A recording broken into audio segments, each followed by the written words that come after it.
Hey, what's up, Reefers? This is Keith from Williamson's Reef back here. We have our Santa Monica algae scrubber installed, and man, this thing is slick. Real easy install. Ours is mounted right on the lip of the sump. If you don't have that sump with the lip like that, it comes with a nice array of plumbing already cut to height to what you would need that you would put inside of the stand. And the stand, as you can see on these instructions here, you can change it many different ways and just PVC glue it down to fit. Let's say if you have an all glass aquarium sump or something like that, it can fit pretty much anything just by moving this around, you know, and changing it to whatever you need to fit in your sump.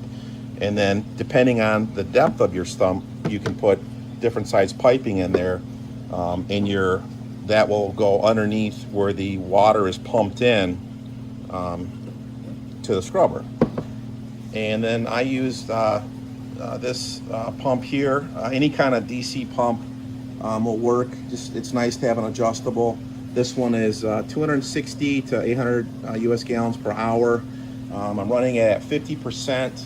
I had it at 100 on the old scrubber, and this one flows much better. The diameter piping is bigger on the inlet, and so I was able to turn it down 50%.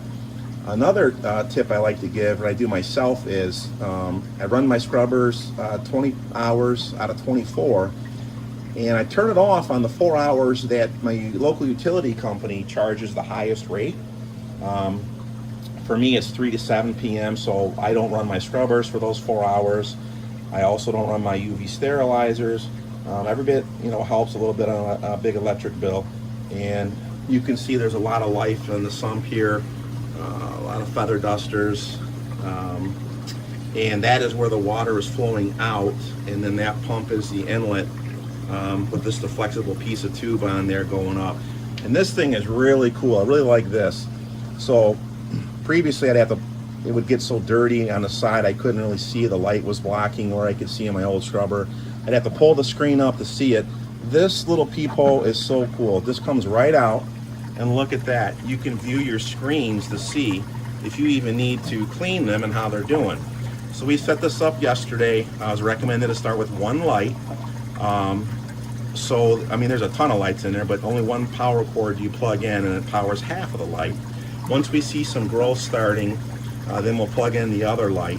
And normal, you know, day in and day out, when the scrubber screen is full, we'll always run the 2 lights. But I really like that feature. That is so cool. I don't know, maybe it's a kid in me. I just think it's kind of cool to pull something out and it's like, wow, you know, really neat and easy. And then that goes back in like that. And I'm gonna do everything one-handed here. So on the back, there's just a little piece that pulls out, just that easy, nice and simple. And you just pull this box right out like that, boom.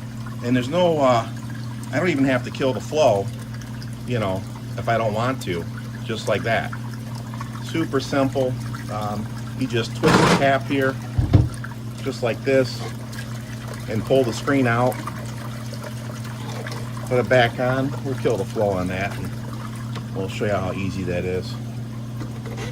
Just like that, counterclockwise, just like that.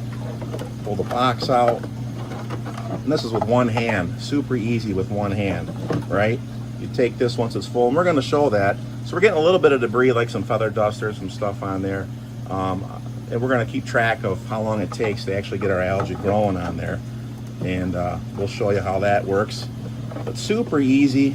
I really like it. Nothing was leaking outside of the box, and it's all over the sump, so, you know, which is another nice feature. You don't even have to worry about that.